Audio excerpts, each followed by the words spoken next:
Vijayawada Siddhartha medical కాలేజీలో drugs నియంత్రణపై అవగాహన సదస్సు నిర్వహించారు.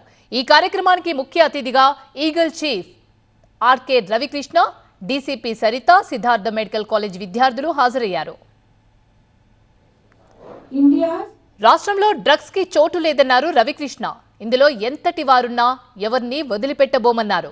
డ్రగ్స్ అమ్మినా, కొన్నా, రవాణా చేసినా కఠినంగా శిక్షిస్తామన్నారు.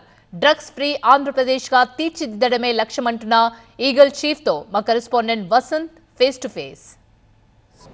రాష్ట్రంలో డ్రగ్స్ నియంత్రణ దిశగా రాష్ట్ర ప్రభుత్వం కీలకంగా అడుగులు వేస్తోంది. అందులో భాగంగానే ఈగల్ను ప్రత్యేకంగా ప్రభుత్వం నియమించింది. రాష్ట్రంలో డ్రగ్స్కు ఎటువంటి చోటు లేదని స్పష్టం చేసుకుని ఈగల్ రాష్ట్ర వ్యాప్తంగా కూడా అనేక సదస్సులను కూడా నిర్వహిస్తోంది. ఎంతటి వారిని కూడా ఉపేక్షించమంటూ కూడా చాలా స్పష్టంగా ఆదేశాలు కూడా జారీ చేశారు. ప్రస్తుతం ఈగల్ చీఫ్గా ఉన్నటువంటి ఆకే రవికృష్ణ సీనియర్ ఐపీఎస్ అధికారి మనతో ఉన్నారు.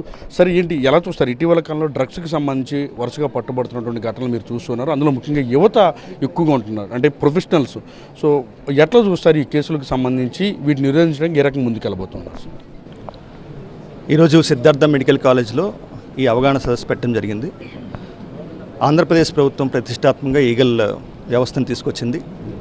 ఈగల్ వ్యవస్థ ద్వారా ఎన్ఫోర్స్మెంట్ వర్క్ రాష్ట్ర వ్యాప్తంగా చాలా కఠినంగా జరుగుతుంది. ప్రతిరోజు కూడా 3-4 కేసులు మేము నమోదు చేస్తున్నాం. కొన్ని సందర్భాల్లో 5 కేసులు కూడా అవుతున్నాయి. సో ఎక్కడైనా సమాచారం మాకు ప్రజలు కూడా స్వచ్ఛందంగా మాకు సమాచారం అందిస్తున్నారు. ఆ సమాచారం ద్వారా ఎన్నో మనకి ఈ చైన్స్ కూడా మేము బ్రేక్ చేస్తున్నాం. భవిష్యత్తులో కూడా మరిన్ని ఆపరేషన్ చేస్తాం. అదేవిధంగా ఈ గంజాయి సంబంధించిన ఈ ప్రాంతం ఏదైతే మనకి ఏఎస్ఆర్ జిల్లాలో గంజాయి పండుతుంటుంది, సుమారుగా 9 మండలాల్లో 375 గ్రామాలు మేము గుర్తించడం జరిగింది. గత సంవత్సరం 2024 జూలైలోని ప్రత్యేకంగా ప్రభుత్వం 143 కోట్ల రూపాయలు వెచ్చించి వాళ్ళకి ఆల్టర్నేటివ్ సీట్స్ పంపిణీ చేయడం జరిగింది. అదేవిధంగా 46 లక్షల శాప్లింగ్స్ కూడా ఇవ్వడం జరిగింది. డిస్ట్రిక్ట్ అడ్మినిస్ట్రేషన్ ద్వారా ప్రత్యేకంగా ఎక్కడా కూడా ఈ గంజా పండకుండా ప్రభుత్వం చర్యలు తీసుకుంది. అదేవిధంగా పోలీసులు కూడా డ్రోన్ సర్వేలెన్సు, అడ్రెన్ శాటిలైట్సు, అదేవిధంగా కోఆర్డినేట్ సర్చ్ ఆపరేషన్స్, ముఖ్యమైన కుటుంబాలు 359 కుటుంబాలు కూడా ప్రత్యేకంగా వాళ్ళకి శిక్షణ ఇచ్చి ఈ గంజాయి సాగు లేకుండా చేయడం జరిగింది. గత సంవత్సరంలో కేవలం 93 ఎకరాల్లో మాత్రమే సాగును గుర్తించడం జరిగింది. ఆంధ్రప్రదేశ్ ప్రభుత్వం ఆంధ్రప్రదేశ్లో గంజాయి లేకుండా పూర్తిగా అరికట్టడం జరిగింది. అదేవిధంగా అంతర్రాష్ట్ర సంబంధించి ఒరిస్సా నుంచి మాకు ఎక్కువగా గంజా సరఫరా అవుతుందని మనకు సమాచారం ఉంది.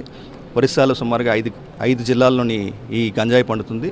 గత కొన్ని నెలలుగా మేము పట్టుకుంటున్న కేసులన్నీ కూడా బ్యాక్వర్డ్ లింకేజ్, ఫార్వర్డ్ లింకేజ్ ఎక్కడి నుంచి వస్తుందని గుర్తిస్తే సుమారుగా 85% మనకి ఒరిస్సా నుంచే వస్తుంది. వాటి మీద ప్రత్యేకంగా నిఘా పెట్టాం. 20 అంతర్రాష్ట్ర చెక్ పోస్టులు పెట్టడం జరిగింది.